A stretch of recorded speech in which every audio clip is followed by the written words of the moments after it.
After an outstanding FY22, steel companies are facing multiple headwinds in the form of higher raw material prices and pressure on prices thanks to the export duties. Also because of possible recession in developed markets. Today on It's the Economy, I have with me Mr. Seshagiri Rao, the finance head and deputy managing director of the JSW Group and JSW Steel.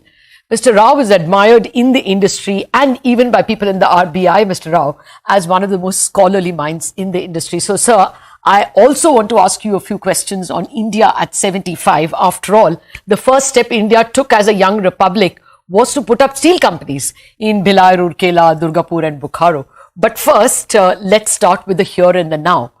Steel Minister Scindia said he is engaging with the steel industry on the export duty. Let's just hear him out quickly. These are things that I am engaging myself on currently. We will take a considered decision, and when that decision is taken, you shall be one of the first to be informed. Okay, Mr. Rao, welcome, good morning, and thank you for agreeing to this interview. First, your comment on what the minister said. Are you expecting some reduction in duties, removal of duties, and by when?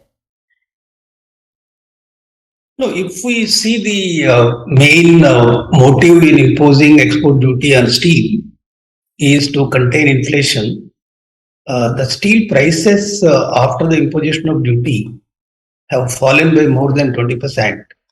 So the objective with which the export duties are imposed on export of steel, in my view, is already served. So it is a time really to consider the imposition of duty on steel, the removal of duty on steel on export of steel as early as possible. Otherwise, it is hurting the industry and it is hurting the country in that sense. Because the exports, if you see the number for the month of July, exports have fallen by over 70%. So it is not a good sign at all when there is an opportunity to export. Number one, and the capacities that are created, they're intended more for exports, not for domestic markets. So I think to that extent, the capacity utilizations in that particular segment of the product is coming down. It is the right time, I think, to review the decision of imposition of duties. Okay. Yeah, I take your points, and the July trade deficit number, I guess, would be an eye-opener at $31 billion. This is pretty unsustainable, and maybe something positive will come. But, you know, the government's point about that export duty also was that there is probably a windfall profit. Is the Ebitda per ton, how does it compare? I think last year, the Ebitda per ton for steel companies went over $300. How does it compare now? Are you below 100? No, if you see the steel companies' Ebitda per ton, starting from April-June 2021 to April-June 2022, it is steadily falling. You take JSW Steel alone. JSW Steel April-June 2021, the Ebitda was 29,000 rupees per ton, which was the highest. So it is not a windfall profit. As and when steel prices increase, the raw material prices will also increase with a lag.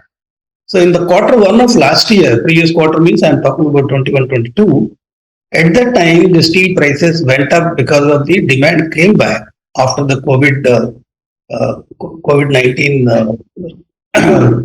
closures. So when the demand went up, the supply has not picked up. That's why the prices went up. The raw material prices took some time.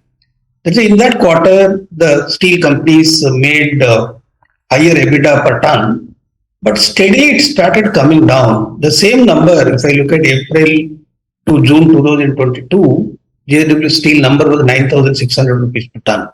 So this time it is reversed. When the steel prices started falling, whereas raw material prices remain at elevated levels, that is why margins were under squeeze. Yeah. It always happens. There is a lag between raw material prices and the steel prices. So if I look at October to December 2022 quarter, by that time raw material prices also will get corrected. The margins will get restored to some extent. It is not the windfall profit the steel companies have made. It is only a lag in terms of raw material price increases that made the steel companies to make EBITDA per ton little higher than what it was normal. Okay. Well, to come back to the government's original motivation in imposing the export duty, which is, as you said, to control domestic inflation. Can you give us the domestic math now in terms of what is the output and what is the demand? How do you see it in the current quarter? Just a forward-looking estimate as well. If you see the production demand in India, year on year, if you compare, those numbers are very encouraging. The consumption has grown over 10% in India. Same amount of increase in production also you would see the numbers. But it is not the right way of looking at it. If you see quarter 4 versus quarter 1, there is a negative growth both in production and also in consumption. So the demand which has gone up year on year basis, because in the previous quarter, April to June 2021, at that time COVID second wave impact was there. That's a base effect due to which you would see an increase in production and consumption numbers. But actually there was a fall in terms of overall production and also consumption, majorly contributed again inability of the Indian companies, Indian steel companies to export. Because the exports in the last year were 18.5 million tons, whereas in this year they have already fallen on a proportionate basis for 4 months, more than 50%. So that also is impacting the overall production in India. As regards to consumption, there was definitely a weakness relative to what it was in the previous quarter of Q4 of last year. Then monsoon in this quarter will also impact the overall recovery. But the second half is expected to recover. The real estates now are relatively doing better. Auto sector is doing better. So there are some sectors which are picking up. So that impact you would see starting from October onwards. Okay. So you would estimate that demand will be better than last year? I mean, if it is better, how much better? We have some ICRA estimate of 7 to 8% demand growth. Last year, India consumed 106 million ton, including the quarter 1 impact of COVID, second wave of COVID. Yeah. So if we just normalize the first quarter of last year, COVID to impact, second COVID to impact, then the demand, in fact, could have been 110, 111 million tons last year itself on a normalized basis. So if you compare with that number, this year the demand is expected to be 114, 115 million tons. So when you compare with 106 million tons, then it will be a very good growth of almost close to 9 to 10%. But if we compare it normalized last year consumption after adjusting the impact of the second COVID wave, then it will be in the range of 5-6%. Okay, sir. Now let me come to the other thing that the government might watch. What is the difference between imported price and domestic price? And by the way, did you all take any price cuts in August? So post that, what's the difference? The international steel prices have fallen in line with international steel price fall. Based on landed cost of imports, the domestic prices also got corrected. If I really look at today, 27% fall in the domestic prices, starting from May imposition of export duty. But we can attribute the fall in steel prices to the global steel price fall or to the export duty, or a combination of both. But the impact on the domestic steel prices are concerned, particularly flat steel, it was 27% fall. Then for the last few days or 1 or 2 weeks, we are seeing some stability as regards to international steel prices. They are not falling further. Because coking coal, which came down to $170 per ton, again we are seeing an uptick in the coking coal prices globally. Iron ore prices are not falling below 100. As and when it comes to that level, again it is going up. Therefore, the raw material price cost push remains at these current levels. Then I don't expect steel prices to fall further. So taking into account the landed cost of imports, the domestic prices already adjusted to the landed cost of imports. There is no further correction in my view that would happen from here on.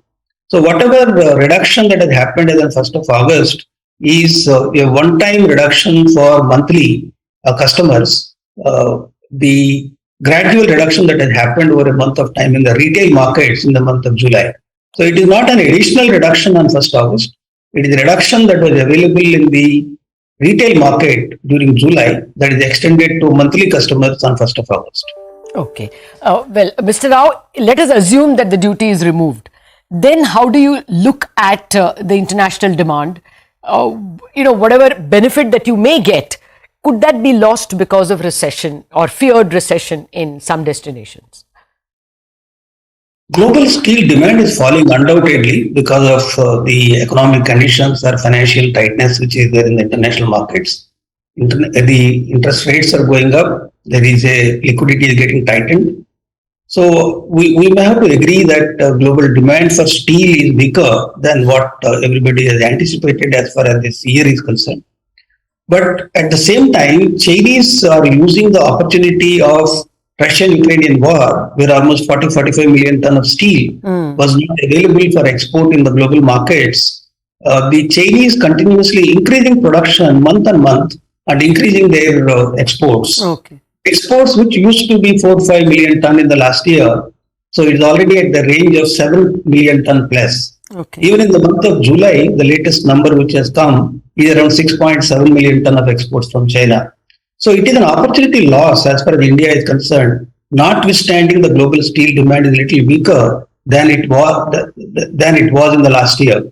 So I think there are markets where India has established over a period of time. Either you take Middle East or South America or Africa and Asia. Even if you leave it to the developed market like Europe, where it is slowing down, I think there are enough markets where India will be able to service and exports. Otherwise, we can't imagine a 19 million ton of exports which has happened in the last year can be absorbed in the domestic market. Is not possible.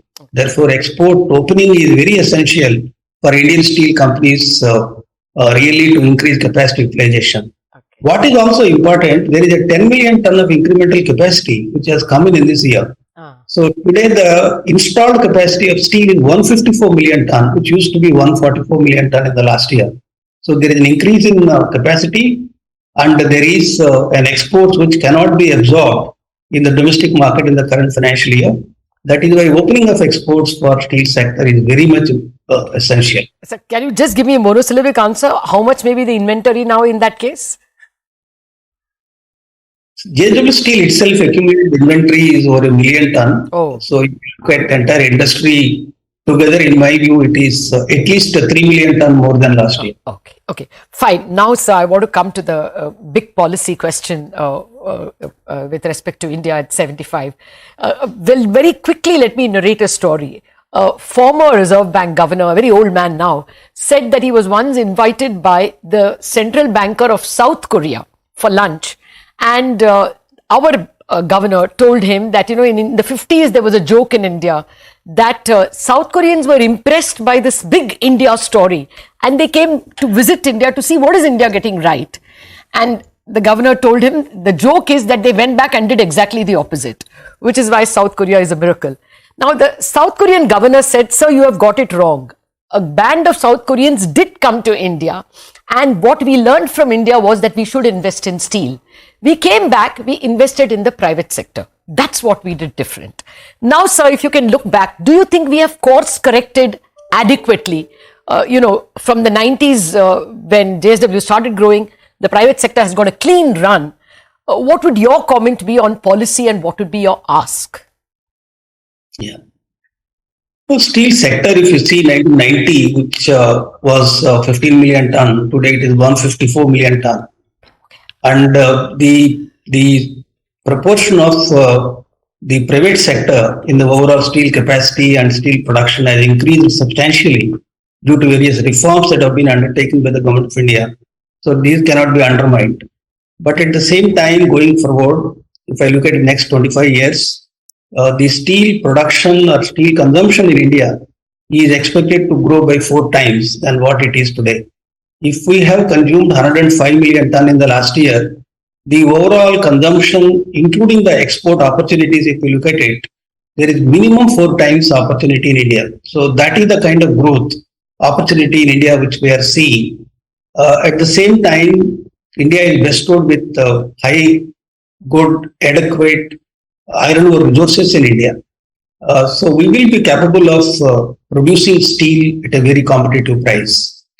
Now the challenge which if somebody watches is that the growth with climate risk. I think that is what is a very important factor that is to be taken into account. So Indian steel industry has to transform itself in reducing carbon emissions and at the same time setting up capacities to meet domestic demand. So there to do the energy transition and also to reduce carbon emission and to produce low carbon steel, I think there is a policy calibration that is required and a minimum help in the form of concessional finance or grants or priority in lending for this transition to the steel sector, which is a very capital intensive industry. That is very much essential. So if we have to really compete in the international markets over a period of time when everybody is talking about reducing carbon emission, so India, I think, should take the lead where there is an opportunity to produce green steel through DRI route with hydrogen and then supply to the international markets at a very, very competitive price. I think that type of calibration in terms of helping the industry in this transition is one of the very important factors. No, I think the government is seized of it given the push for green hydrogen. As well, I think a discussion paper is awaited from the Reserve Bank on green financing or green finance. So just a very quick final question to wrap up both the past and the present. Clearly, the government is walking back on its public sector emphasis on steel. And I guess RINL will be in the market sooner or later. You will be an interested buyer? RINL has a sizable capacity and also it is a port-based plant and a large land parcels are there for future expansion. Therefore, we will definitely evaluate the option. Okay. All right. I could have gone on this, Mr. Rao. It's always a pleasure having you with us. Thank you very much for giving us the state of the industry and a look at what looks like a very optimistic future, provided we get our green finance right.